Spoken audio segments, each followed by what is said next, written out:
Hi guys, I hope you are doing well. So in today's video, I wanted to discuss emotional turmoils in real time because as much as I'm put together on some days, I'm mostly a mess on the majority of days. And I never really show those days because I always feel the need to project strength. I'm happy to have an occupation that allows me to escape to a new world of possibilities. It really makes me feel like I'm contributing to a better world. Most of all, it's a happy distraction. As of late, I've desperately needed positive distractions so that my mind doesn't get overwhelmed with traffic. But most of all, I really miss having consistent days of empowerment for myself and others. I also miss being emotionally intelligent, and as bad as it sounds, I miss my narrow mindedness. The world is more open than it has ever been, and all that does is make me oddly choiceless. That's also why I've tried to work back a routine in my life because I've just started to realize that less is really more. Never think that you truly know what someone is going through. This could be a person that's right next to you. In my isolated time, I'm mostly trying to balance my perspective of life with the expected perspective of reality. That leaves me with paralyzing anxiety that nobody can save me from. I mostly work on slowing down my heart rate and realigning my focus to a world where things only make sense to me. I normally say to those near me that I feel cloudy, but it's mostly feeling like you're living outside of your purpose, sometimes even out of your own body, which might not be necessarily true, but it will certainly feel that way. When it happens, I normally go into a quiet space and let everything just flow. Afterwards, I will probably feel like 5% better. So it's wise to look into permanent ways of relaxation. Other options could be praying. Other options could also be meditating. Interestingly enough, I recently learned that meditating is all about facing your challenges, head on and being able to let that go.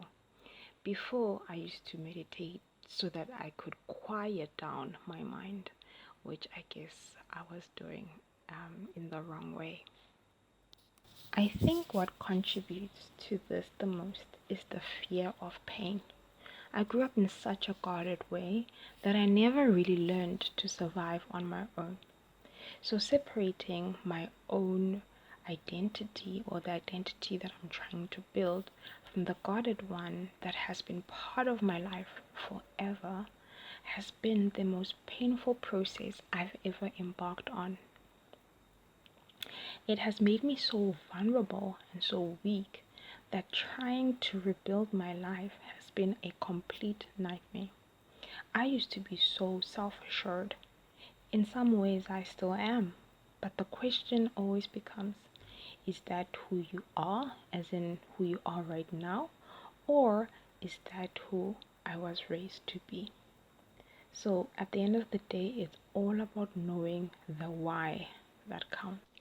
A lot of time goes by while I'm sitting restlessly still.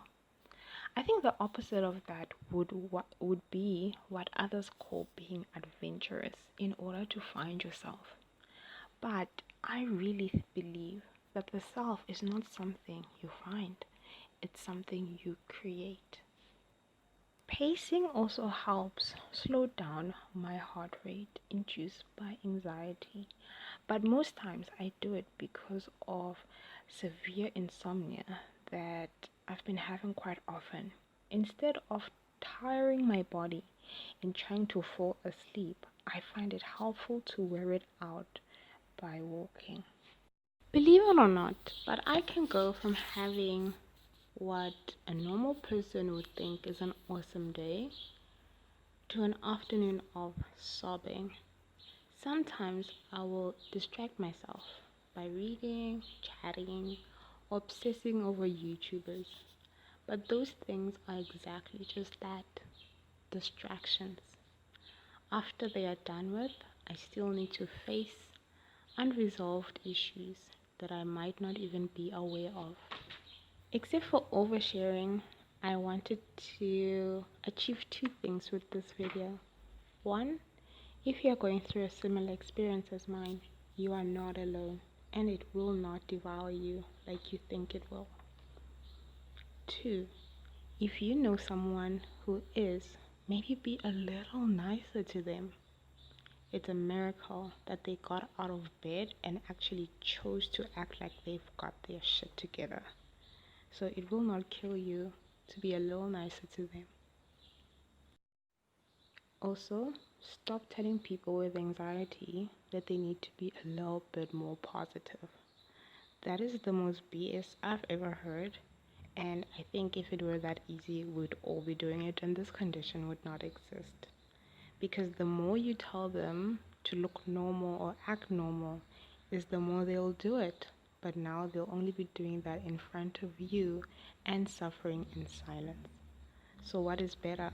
Having or helping them deal with their issue, or letting them make your life a little bit easier and then they go on to suffer in silence? Either way, it's all up to how people treat each other. But at the end of the day, there's nothing wrong with them.